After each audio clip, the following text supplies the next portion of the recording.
Just for a little warm-up before we start, do you know this little fellow? Yeah, it's standing here in Lviv, next to the Latin Cathedral, close to Rynok, and this plate here says that it's a gift from Wroclaw to city of Lviv, if I read it correctly. And yeah, because I live next to Wroclaw in Poland, and so why is dwarf, just a little dwarf, why was it given from city of Wroclaw to city of Lviv? Maybe because we have a lot of dwarfs in Wroclaw. Currently there is like, let me scroll it, currently there's 382, so if you decide to visit Wroclaw, we have direct flight from Lviv to Wroclaw and vice versa. You can try to chase them all. And so, but why there are dwarfs in Wrocław in the first place, okay? So there was a thing called Pomarańczowa Alternatywa, Orange Alternative. In 1980s, it was kind of a hippie movement. It was also trying to show that, various upsurds of socialism, and kind of point that maybe socialism doesn't always have to be red. Sometimes orange is also a valid alternative. So we can see they were having a day of the army with some dwarves wearing some orange hats, and they were trying to do that in a hippie way, because they said that if we are going to write another article in the Western press, nobody is going to give a damn. But if we make like a happening, an event, and we're going to give women some toilet or hygienic items, we'll understand that we are in deep trouble. So this is the originator of this whole movement. He called himself Major Friedrich, and he's wearing this orange hat, and it became so popular that even our Wrocław Jug, in Polish we say Jug, Sivier, Vostok Jug. Wrocław Jug logo is also kind of a dwarfish, you see, this orange cap. And if you'd like to give a talk at our community, you're also invited.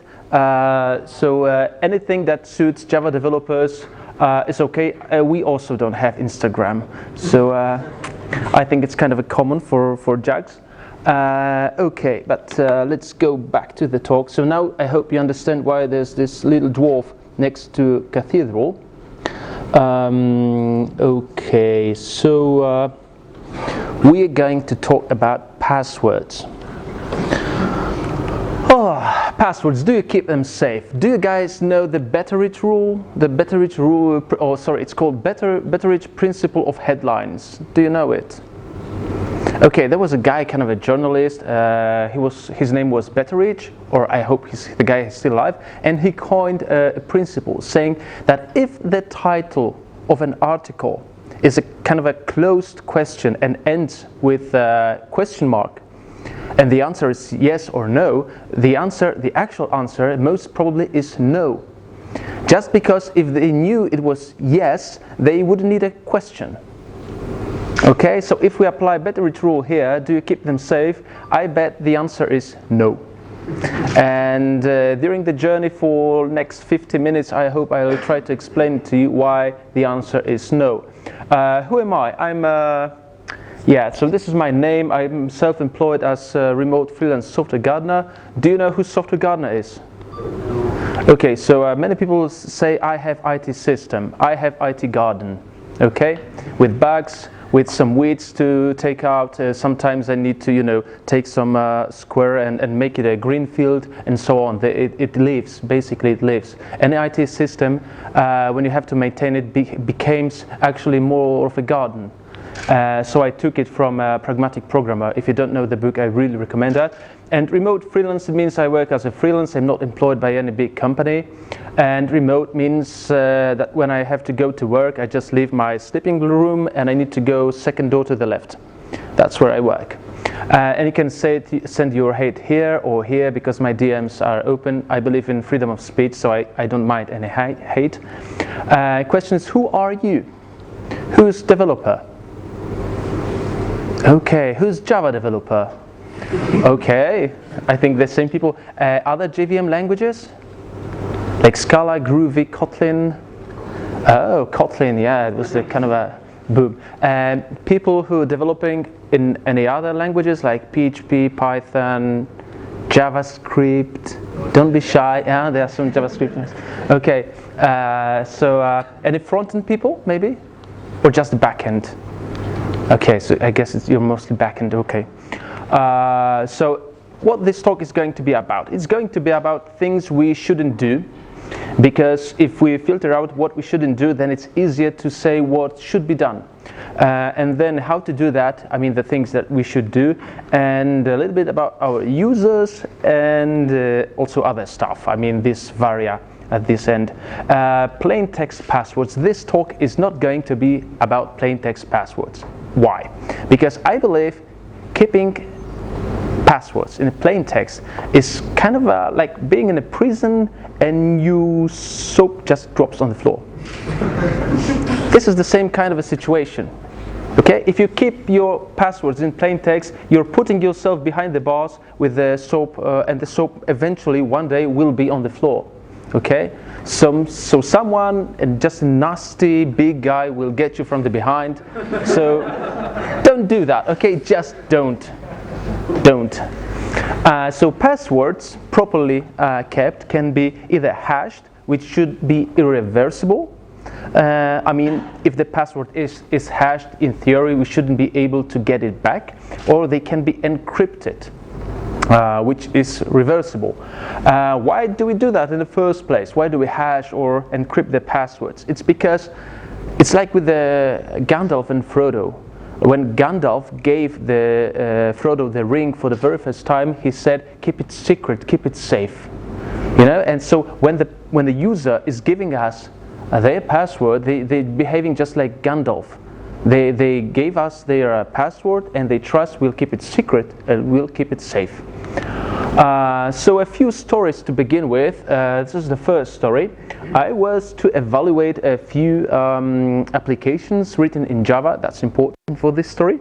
And I don't know how about you, but I have this nasty habit of taking a look at the input and output of the system. I mean, if you had a chance to be on my talk on Java Day Lviv this year, you know that. So I take a look at the interface and the database, so I can already make my opinion on the system. So I took a look at the database, and this is what I found: that the column of password was kept as an integer.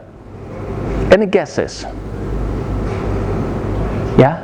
So at least this approach has a problem because int type is limited, and there is a high chance, not a high chance, but there is a chance that some of the passwords, even they are different, like has a different string, they will have the same value in it.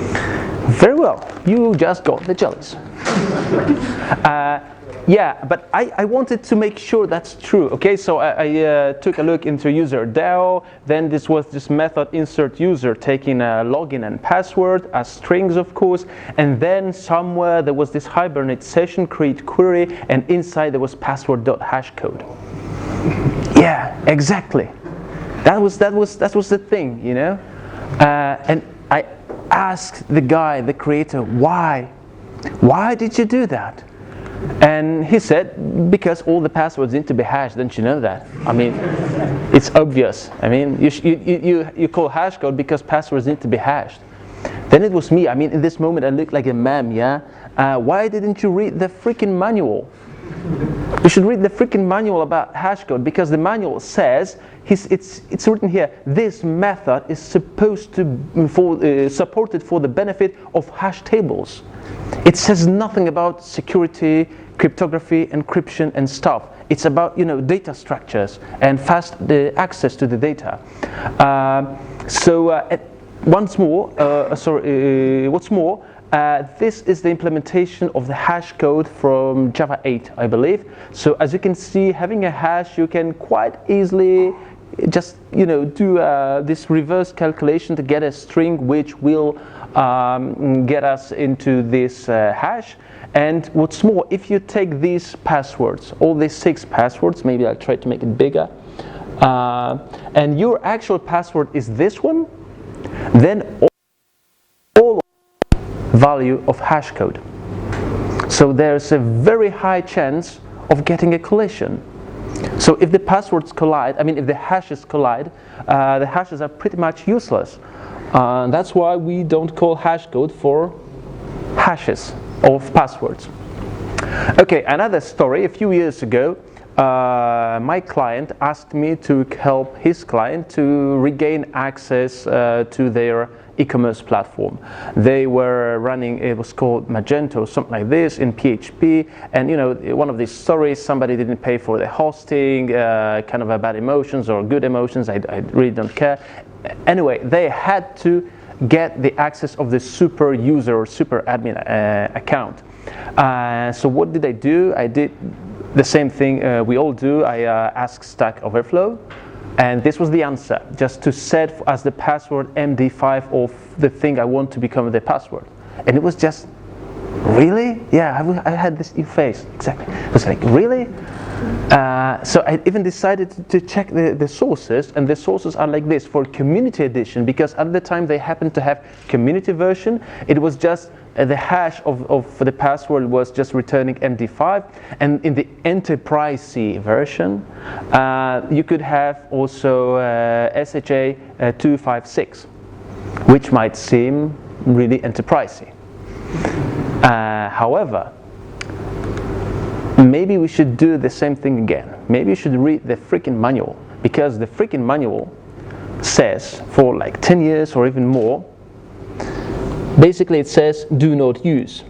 It says this algorithm should not be used anymore for security related purposes.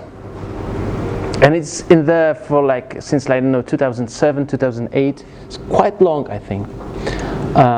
So again, we shouldn't use MD5, SHA something for hashing passwords. Maybe we should have another hashing. I don't know, SHA 512 or something. The thing is, just hashing alone won't work. Because if you have two users and both have the same password, no matter what hash you use, you'll get the same, no matter what hashing function you'll use, you'll get the same hash. Again, okay, so that's the issue. So people say, and this was hacked by these rainbow tables. So if you have the same hashing function and you're hashing the same passwords, you'll always get the same result. So it's pretty much okay if you just buy the pre-computed hashes or download it from Tor or Onion or somewhere, and it's going to break all the passwords. So people used to say, okay, so maybe you should just add some salt, some random salt, so you have salted passwords and then you're safe. And I wanted to perform an experiment to show that this approach is not quite okay. However, I don't have to, because I found somebody already being a security expert did it. In 2012, Troy Hunt, I don't know if you know Troy Hunt, the .NET folks know him. He's quite popular in .NET community, but also he's an expert in so he performed an experiment. He bought a graphic card, which at the time costed $500, and he downloaded a dictionary of most common passwords at the time, and he also installed Hashcat. Hashcat is now it's open source, and it says advanced password recovery. So we can recover passwords using multi-GPU up to 128 GPUs. So we can run that in parallel, this recovery, if you need to recover some password. And he decided to give it a spin, What was he test? Before he was testing something real, he just ran some stats with Hashcat. So he had just a PC with this Radeon something, and Hashcat reported it can calculate 4.7 billion hashes in a second. That's milliard in the long scale. And for SHA-1, it was slower, like 2.2 billion hashes. But eventually, if you have to, if there's like a RAM involved, also loading stuff from the hard disk and so on, it slowed down. So actually, it was 1 billion hashes, SHA hashes from per second, which means If you have a password which is 6 characters, alphanumeric, this leaves us with 57 billion combinations. Which means if you have 1 billion per second, that this password will be broken, each of them, in less than a minute. In a statistical way, in the long run, you will use about half a minute per each password, if you just have English letters and characters. So what did he do? He downloaded the leaked database passwords. I mean, database from PlayStation Network leaked, and they had passwords there, and they kept them as SHA-1 with salt. So he used this hashcat to recover the passwords, and he decided to, for this experiment, to take 45 minutes. He wrote in his blog that he was just watching Family Guy. Oh, Peter. And during this time, out of 40,000 passwords, 25,000 were broken, which is almost 2/3. So it's quite a lot. This was 9.25 passwords per second on average in June 2012. We'll get to that. Now, what would happen if he had the whole Bitcoin mine? You know, even with unions, it will be much faster. But people say, okay, you need to buy it on AliExpress. It needs to be shipped from China. You need to assemble it. Maybe you need to have a better power line. Maybe police officers will come. Hey, mister, why you have so huge power consumption? Maybe there's some marijuana plants or something. But apparently, if you have $500, you don't have to buy anything like this or a graphic card. You can just use the cloud, right? There's a computation power. If you have credit card, you can get it instantly without any dirty physical work with cables, wires, and stuff. So what is actually the problem? The problem is speeding. It kills birds and password hashes too, apparently.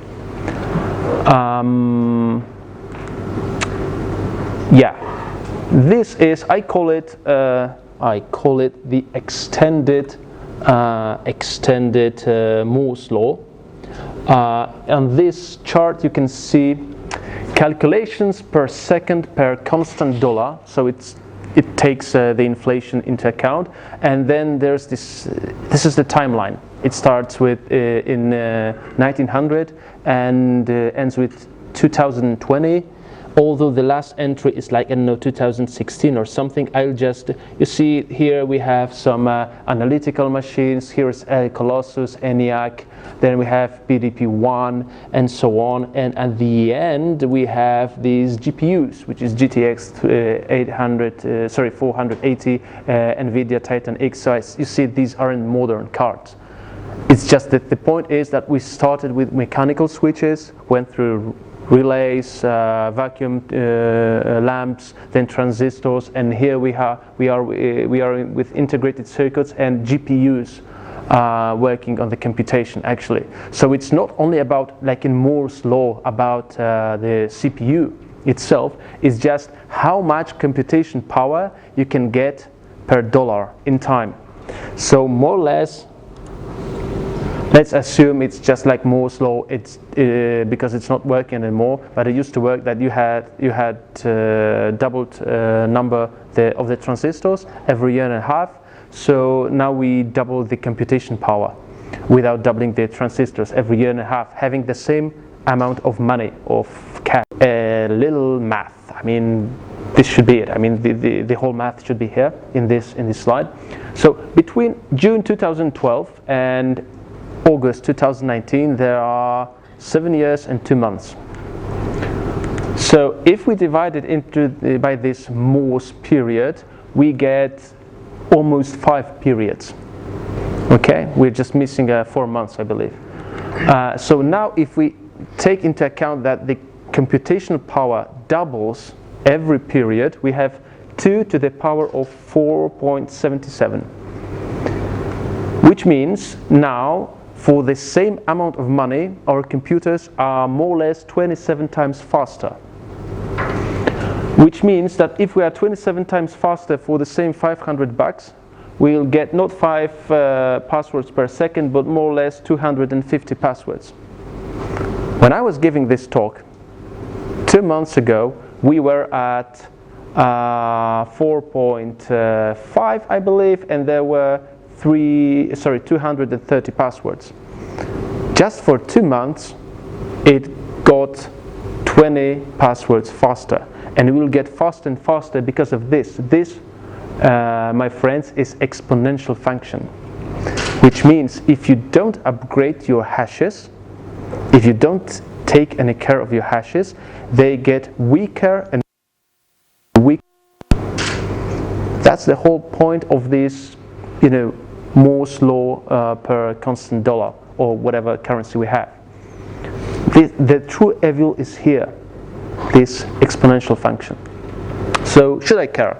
Because people say, oh, I shouldn't care because we have a security team, we have DevOps, they have these firewalls, they have these security audits, we shouldn't care because it's not my job as a developer. So they said at Alibaba, I think. I mean, these events are quite old, but I like this one the most, I think, because for like 6 months, they had in China almost 1 million times someone tried to break the password, and they got successful 21 million times.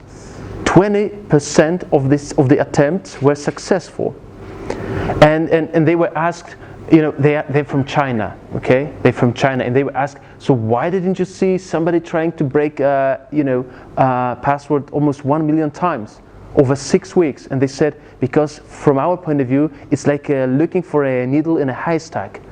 They had so much traffic, they didn't notice, like 100 million additional requests. They have such a volume of requests. I'd like to have such a problem, really. Atlassian products got hacked in 2010, the guys from Jira. Ubuntu forums were hacked. And not Ubuntu itself, just Ubuntu forums. Ashley Madison, this portal for having dates if you're a wife or husband, a kind of a stinky affair, I think. Sony PlayStation Network got hacked.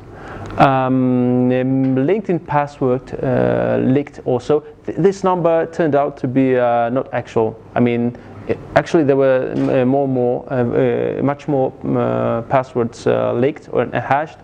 And hacked. Interesting thing is that they leaked one day in the evening, and the next day in the morning, it was June or July, I don't remember, they were already dehashed in Russian undernet.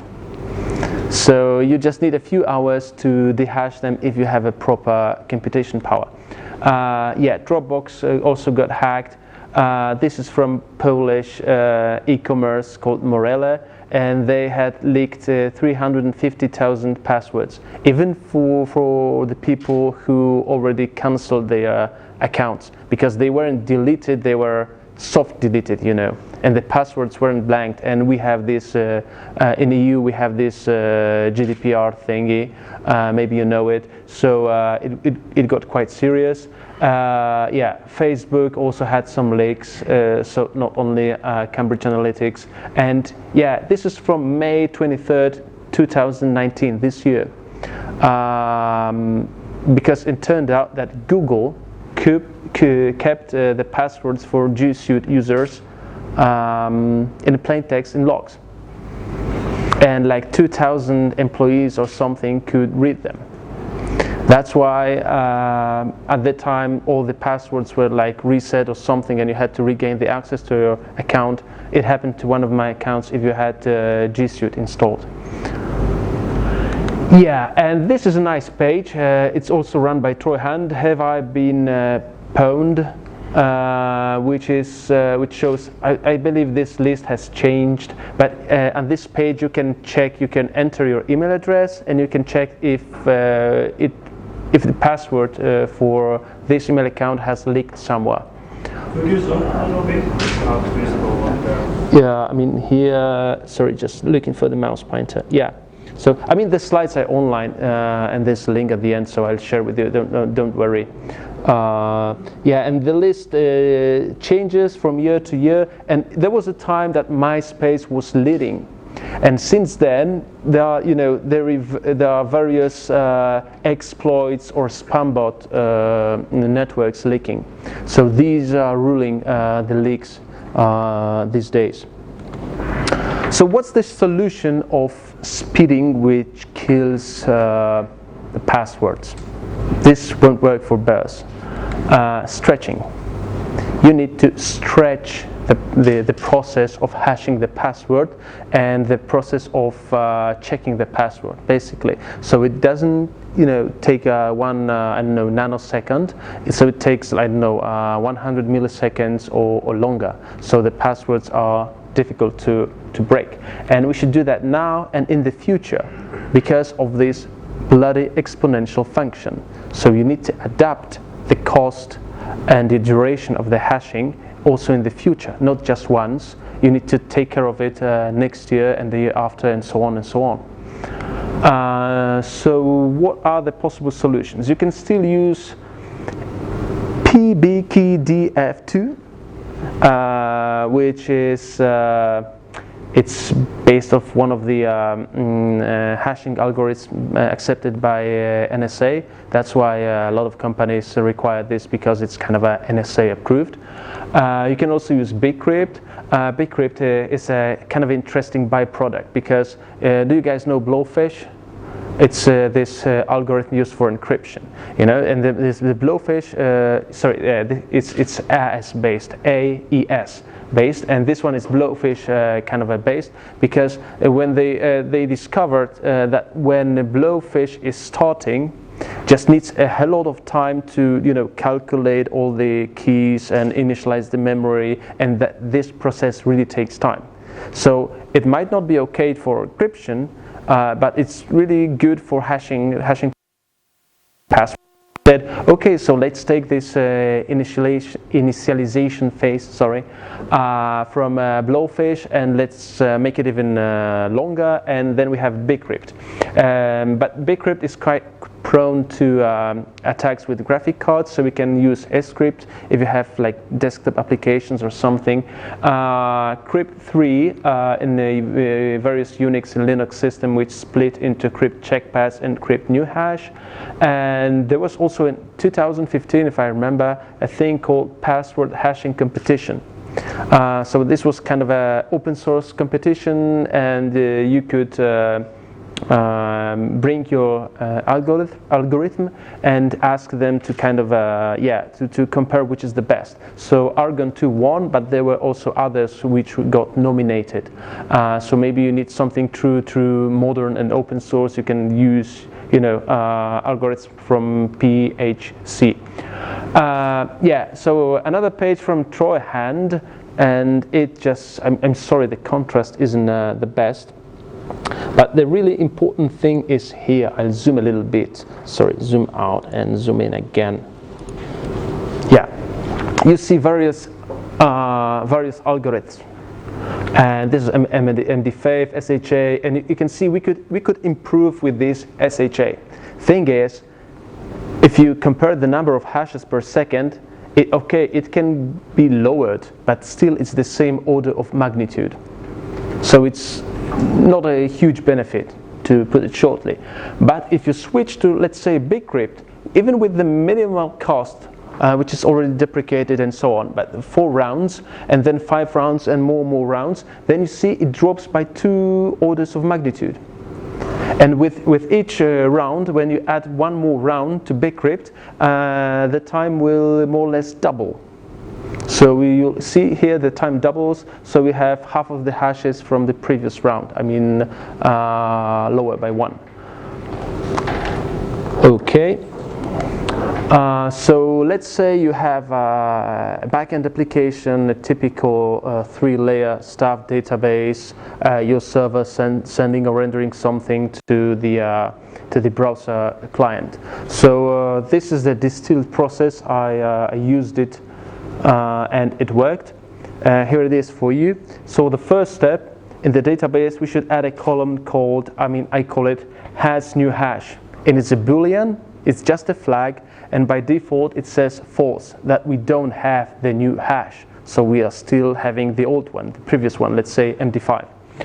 And then we add another column called password new hash, and it will keep or store the new hash. Then in the next step, we do this matryoshka approach, I call it.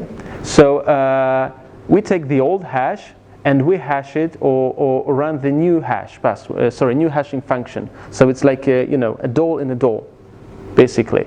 So here is this new hashing function. Let's say it's bcrypt, and we take the old hash, let's say the output of MD5, and we hash it this way, because in the database we don't keep plain text passwords. Okay, and that's why we can't just hash with bcrypt with this new hashing function plain text password, because we don't have it, basically. So what we can do, we can hash the old hash and we store it as the new hash.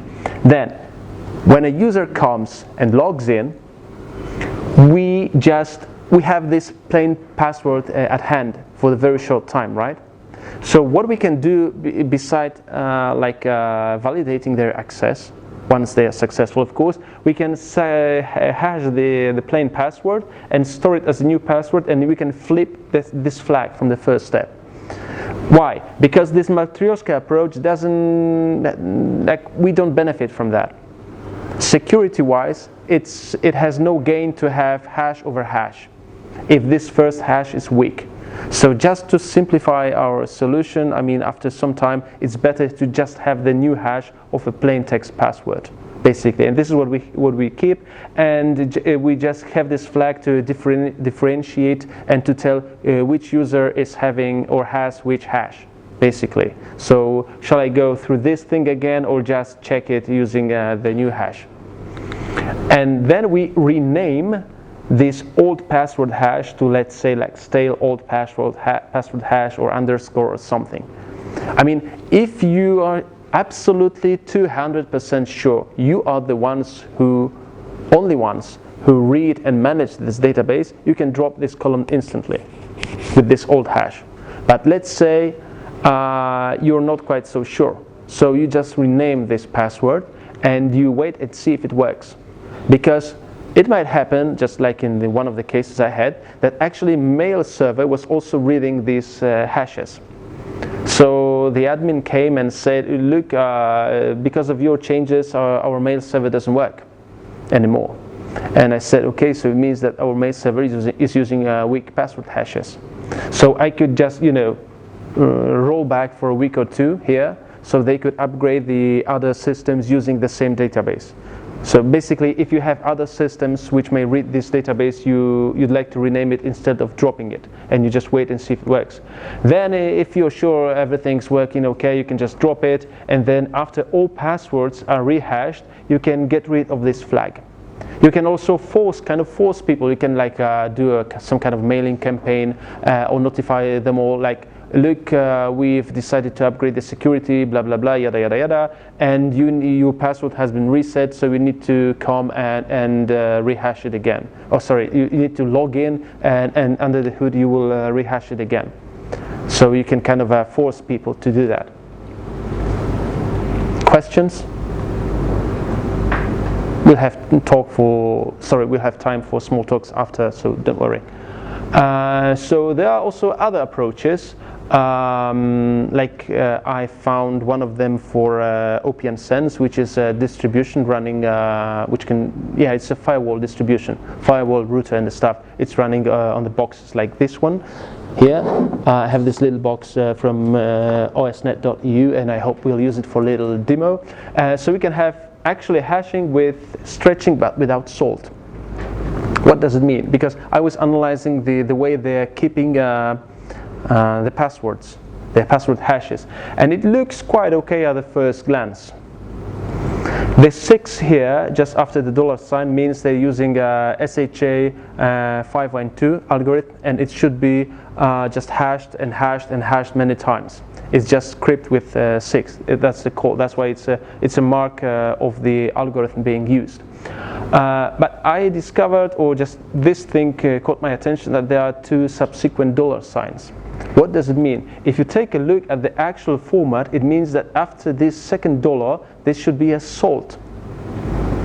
So they didn't keep the unique salt per each password hash, which means they were actually only 5,000 times slower than original hashes. So it wasn't a huge benefit because they were stretching it just for 5. If you have billions of hashes per second, 5,000 doesn't do that much. The salt should be here. The whole story, detailed story, is under this link if you're interested. So even if you apply, some sophisticated algorithm, you need to be sure that you're using unique salt, basically. Many people after this talk say, okay, I should use Bcrypt, okay, or there are these internet forums, or also they are doing this at boot camps, they're telling people just use Bcrypt, you use Bcrypt and you'll be safe.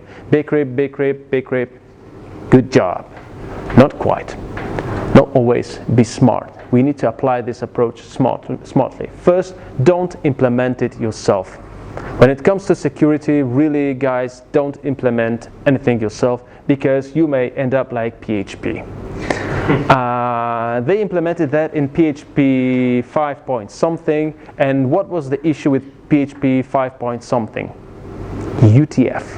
They didn't take, the smart guys from Western world didn't take into account that there are also people using different alphabets, not English alphabets or characters and stuff. So that's why this should be the original mark of this algorithm, but it didn't work out, so they decided to, as X, to mark the wrong hashes, and they introduced 2Y for the correct hashes. Also, the originators of the Bcrypt, which is OpenBSD, made a mistake, because they just used 1 byte to store the length of the password. So if you had passwords longer than 255 characters, it just wrapped. That's why they have 2B, and I believe this is the recent marker for this algorithm. You should check results between providers and languages, just to make sure you don't end up here, because you might be using a buggy library or something, or there might be a bug in a framework. So let's say you just hash your password in let's say Python, and you check it in Java. Don't do that, please, like Python and PHP, because underneath they might be using the same OpenSSL library. So that's why they should be like totally different technology stacks. You should benchmark for optimal cost. We'll get to that. And we can vary costs. There is no reason to have the same cost of your password for all users in your system. Say you're running a little e-commerce, little e-shop. So you have ordinary customers, and for them you can have the ordinary cost. But for your CEO, CFO, and the whole accounting department, you can have different costs. And you can come and say, when the boss asks you, okay, so when I log in, why does it take 2 seconds? And you can tell him, it's because we are hashing, or we are keeping your password in such a secure way, we need 2 seconds to check nobody is breaking into. Maybe you'll get a raise. Who knows? In the future, you should adapt the cost, because it's not about some artificial number, it's about the time hashing the password and checking the hash takes. So if our computers double the computation power every more or less 18 months, we should increase this cost. Be careful with the default cost. This is the problem with use Bcrypt, because the default cost is 10, and it's already obsolete in many cases. So you should be aware of this, that the default cost of 10 might be, and I'm pretty sure it is not enough, basically. You should have a higher value. Consider other algorithms like Scrypt or this password hashing competition. Use unique salt per password. That's really crucial, because no matter what fancy schmancy algorithm you use, if you reuse salts, you'll end up like reusing your code book, for like military ciphers and stuff. So that's why you should have unique salt per each password hash, not for user, not for application, that's totally crappy, but for every but for every password hash. Remember, some implementations still have limits of 72 bytes, and that's not a huge problem for, let's say, Americans.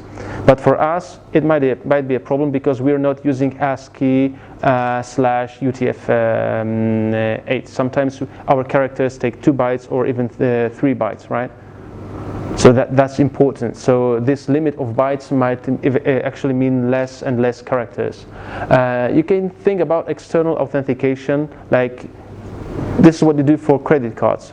Sometimes you store everything on your own, but this requires like tons of certification and stuff. And sometimes you just have another external company, and you redirect your customers, so they enter the credit card data there. You just get some kind of token, reference, ID, whatever. So you could do the same with passwords. Although after the story with Google, I'm not so sure. And you could also include two-factor authentication. If you don't know what two-factor authentication is, this is the basic example of two-factor authentication. If you'd like to get the money from the ATM, you need 2 factors. This is a physical thing, this is something you have, and there's also the PIN code, something you know. Both combined will get you the cash from the wall, after you've earned it, of course. So these are the 2 factors. So maybe you'd like to authenticate your people with something they should have, not just something they know, because password is something they know. Maybe they need something they have. I know, some hardware token, smartphone, or some physical device. Okay. The algorithm is not enough, which is picnic. Problem in chair, not in computer. Which means that the problem is not implemented in our system, it's just sitting in the front of the monitor when it comes to passwords and security. Yeah. I update this list every year, in this slide, and it changes slightly, but it doesn't change much. If there's, let's say, you see they had some championship of football, and maybe Mr. Trump did something stupid, I don't know. But if they have some baseball or volleyball championship, then you have volleyball or baseball or something. So yeah. More or less like 1, 2, 3, 4, 5, 6 and password always rule the list, and the details, they are shifting and something, but that's pretty much it. Yeah, and there's this cartoon by Paweł Jońca. A few years ago, FBI captured a guy.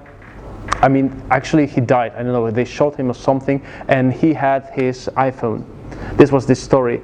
He had the most recent iPhone, and FBI sued Apple because they wanted to give them the private keys to decrypt the memory of the iPhone, because they were suspecting the guy had some fragile data about the numbers of other terrorists and stuff. So they wanted to decrypt the iPhone, and of course Apple refused to give them the private keys. So they brought the issue to the court, but suddenly they took it back.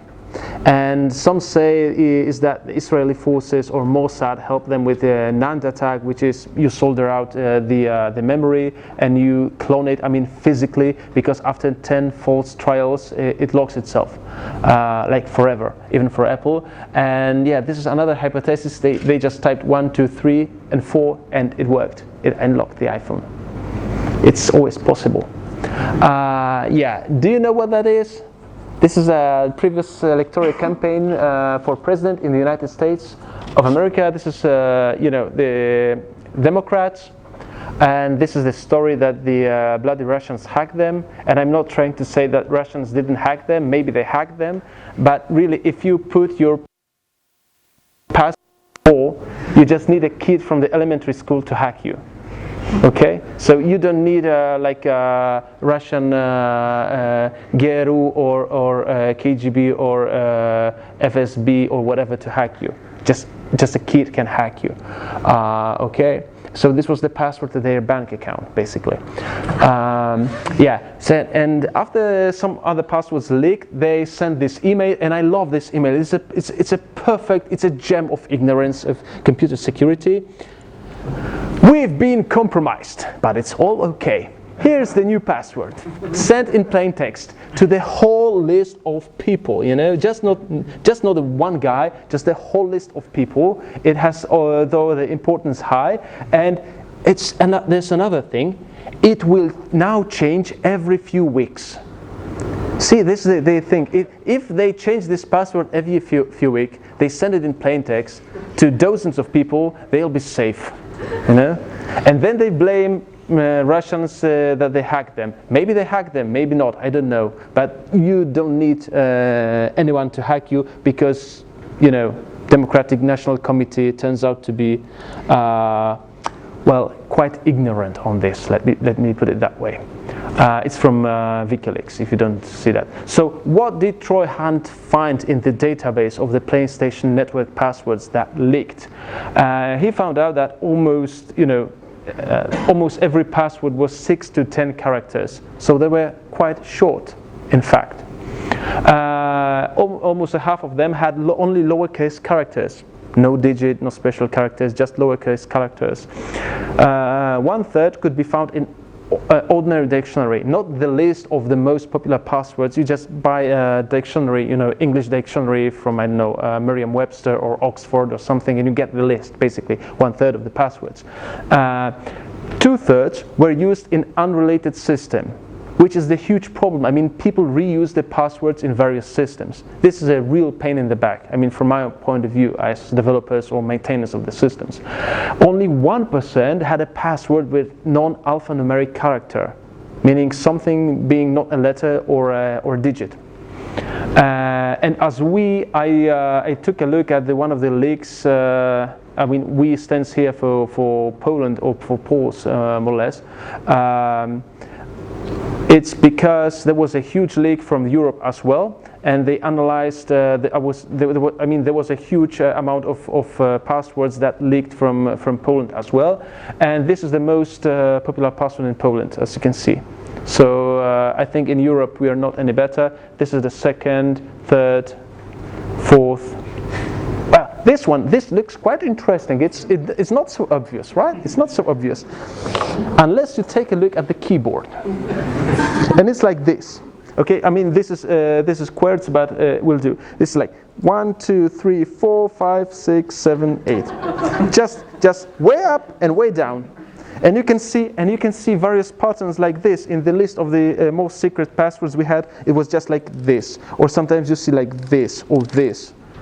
And then you can also, if you know the country where the users come from. In France they'll have this AZERTY keyboard. In Germany they have this QWERTY. You'll have your own keyboard, and so the story goes. If I were going to hack Kontaktie, I would use different passwords than for Facebook, basically. This is what it shows. And this is in Polish it means Polska, So it was like position number 6. I'm really proud of it. Again, only 45%. 45% of the password had only lowercase letters. But here's a little improvement. Not 93, just 88% have from 6 to 10 characters. So we are little bit better than Americans, and it comes from. It's a great page, but I'm sorry, it's in Polish. It says the trusted third party, and they have a lot of content on security. And and this you recognize government Poland, and they have this such a. This means. This is the searcher. This is Fabia from Skoda, I believe. So as you can see, the list isn't impressive. So if you think that any officials are security aware anywhere in the world, I'm sorry, I'm afraid you're wrong. Yes, and this is the huge problem. This is for social security in Poland. I have another talk on this, but in this talk we're talking about this. You see, they have these checkers, or you have these checkers, these meters that you enter the password, and it shows bad, moderate, then it's good, then it's super good, then it's freaking awesome, right? You see, but what they do, they check if minimum 8 characters, passed. Big letter P, passed. Small letter A, passed. Digit, you have 0, passed, and special character, which is $, passed. It's a super duper secure password, right? Every check has passed. No, I'm afraid not. So those front-end guys, I'm talking to you right now, don't use any JavaScript dependency you can find on the internet, okay? Yeah, and see, also this is another stupid thing. You should be using to buy tickets or railway tickets from 6 to 12 characters. Why on earth would you limit people to 12 characters? I think they keep it in it as a plain text, as a, you know, varchar 12 or something. That's the reason. I mean, I don't see any other valid reason for that. Who unlocks their phone like this? This is the equivalent of password. This is something you know, to get into your list of your contacts, emails, and stuff. Okay, the camera is on me, so we can raise your hands. Who recognize their pattern here? I have some jealous for brave people. Nobody. Oh, everyone's so aware. I don't kind of trust you. Anyway. I know one of these famous American rappers, typing 4 zeros, in the front of camera. See, so what password should we have, or what passwords our users should have? Passwords with high guessing entropy. I'll get to that. What's high guessing entropy? Because it's not just high entropy, but high guessing entropy. It's different from the ordinary entropy, and they should be unique globally. I mean, they shouldn't be reused in other systems, and adding 1, 2, or 17 at the end of the password doesn't count. Maybe they should be stored in the password manager, so people don't have to have trivial passwords because they need to remember that password, or they are not written on this post-it and we just paste it here around the monitor. We know such monitors, right? And maybe the password should be generated, because if people are allowed to enter their own password, they choose something stupid. There are some pages which generate the password for you. So you cannot enter something on your own. You just need to, they generate one of the passwords for you, and you just need to select one of them, whichever you like the most, and that's it. Yeah, diceware. We get to diceware and guessing entropy. This is a, let's say, analog system of finding your new password. So you know the game of dice. So you have a few dice in a cup. You shake it and you roll them, right? So this is quite random, I'd say. It's better. It's more random than any computer. And you can use that using diceware to generate your password. Basically, diceware is just a list of words for many languages, and whatever you get out of the cup, it's a new word for your password, and you just roll them a few times, and you get a few, and you just get a nice password.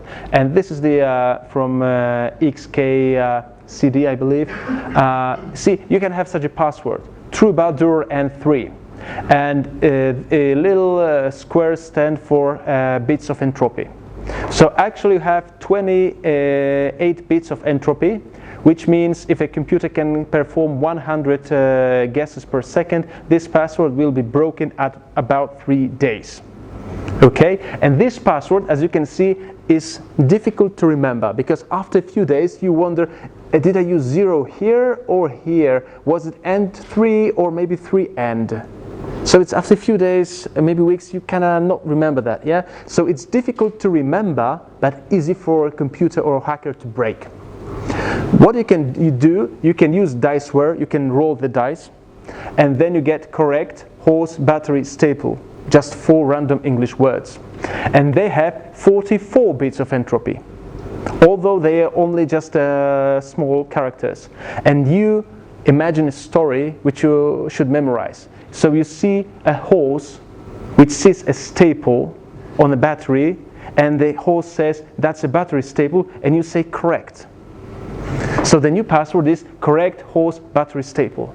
And I really bet that 1 week after this talk, you'll remember this story and this password. Of course, don't use it, okay? It's already like spoiled. You should find a new one using diceware like this. So we have 4 random, truly random words, not just from a poem or a song, just 4 random words, and they are much better in terms of security as this fancy looking password. Because the guessing entropy of this password is much higher than this one. So it's easier to remember and harder to break. What else? Don't send emails in plain text. Passwords in plain text emails, of course. Don't set password reset tokens because they are equivalents of the passwords. If you have a nasty administrator who considers himself or herself underrated, they may just, hijack these tokens, for example. Of course, don't send them to logs like Google did for G Suite. That's why maybe you should consider keeping them as character arrays, not as strings. Why? Because strings are kept in the heap as long as they're not garbage collected, and you cannot override them easily or something. And this is what you can do with a character array. You can just put some rubbish there, or just nulls or whatever. For security, you should use micro-random or random. If you so have something like it shouldn't be just the random. It should be something which is random in terms of cryptography and security. Not any random is okay for like choosing a salt or something. You should do everything over HTTPS, of course. Because this was the common situation up to Java 6. Java 6 by default was using ECB mode for TLS and SSL. So this was the original content and encrypted. It looked like this, and things are really encrypted if they look after encryption like a noise, like a totally random noise. Then it's correctly encrypted. Here it's not. We'll skip that maybe. That's that thing. Just take a look at this video. It's a short video. Does it work, or doesn't it work? Let me take. Maybe I should play it. And now I'm just pressing Shift, Control, and it jumps to the next field, right? Yeah, see? And now I'm going to press Alt. So how on earth am I supposed to enter special characters if I'm not allowed to use uppercase letters or something from Polish alphabet?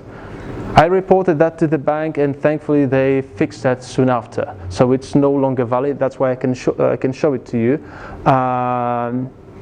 That was the issue. Just pressing Shift on a keyboard was jumping to the next field.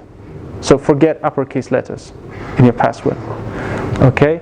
Are my passwords safe now? And here we should apply the Betteridge rule again. You lady want the jellies? I throw, you catch. Exactly. Security is not. It is not the passed, done, or certified, or we can live happily ever after. It's a constant battle. It's a constant struggle, day after day. More reading and sources if you're interested. This is it, and this is the end of the talk, but I could show you some benchmark if you're interested. Question is, are you interested or not? You are, okay. So let's do the benchmarks.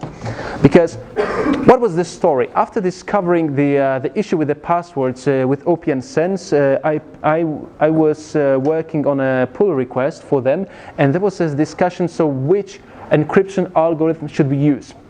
What would be the best? At the time, we were running OPN Sense mostly on such boxes. There's some kind of a one-core AMD 1 gigahertz CPU inside. It's quite warm because there are no fans. It's using the case for distributing the heat. So the question is, what should we use as a password hashing algorithm for such boxes?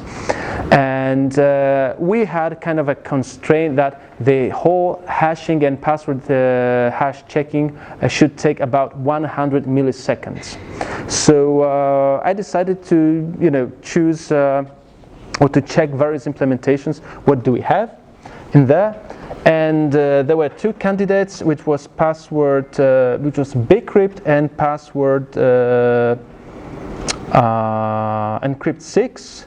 And now, as you can see, I'm SSH to this machine. So this is a SSH, and I have basically I mean, the source code is on my GitHub, and the links is in the slides, so don't worry, you can analyze it later. Basically, it's a little PHP benchmark, and what I do here, I benchmark for a cost of crypt6 that will lead to 100 millisecond hashing. And if I run it, you can see it's more or less like 30,000. Like this is the cost factor, okay? It's just a number. We don't know. This is one of the currencies, let's say, and it's just a number, an amount of like the cost factor. Let me put it that way. And if I were using crypt6 on this little tiny box, and I wanted to use it for about 100 milliseconds, then I would need to choose 30,000 as a cost for crypt6. For bcrypt, which is 2y in PHP, remember about this UTF story, I should use 9. I'll just try to make it more visible, maybe, like here. Oh. See, so I should use 9 because as you can see the cost doubles, so I'm not able to precisely tune it because the next one would be like 200 milliseconds or something like this. So it was kind of equivalent, use this one or use that one, but I mean, maybe we should think as the hacker or the cracker for a tiny little bit. This PC, Intel i7 CPU, 4th generation. Maybe I'll be able to show it. LS CPU. Let's see. See, it's i7 4700 HQ. That's important because it's a desktop grade of the processor. And if I'm going to run the same benchmarks again for crypt6, we're gonna have.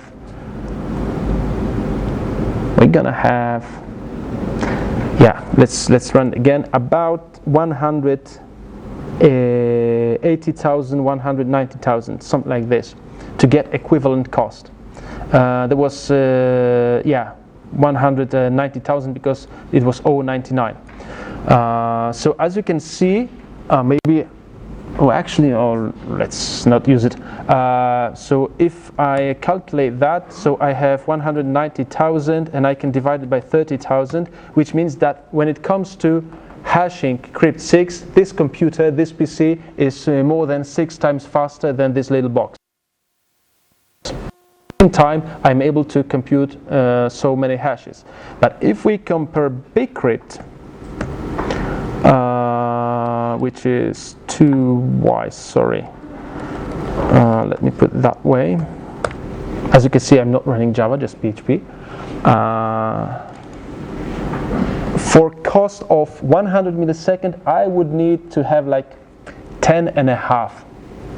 Because 10 is not enough, 11 is too high, so let's say I would need 10.5. And between 10.5 and 9, which was okay here, it's not 6 times. Meaning, bcrypt used at this box degrades better compared to PC. That's why actually we choose bcrypt, because it's not getting worse as much as crypt6. That's why you may want to benchmark for various costs, and there's a little benchmarks for Java or for Scala. You can see even here if you're interested. So the link is on my GitHub, because I believe we don't have much more time to get through this. So yeah, here are the benchmarks. You can like clone it, fork it. It's open source, so whatever you prefer. Sorry, I have this is the correct link. Sorry. So if you'd like to get the slides, this is the time to like, or maybe we can send it later with Twitter or something. Yeah, okay.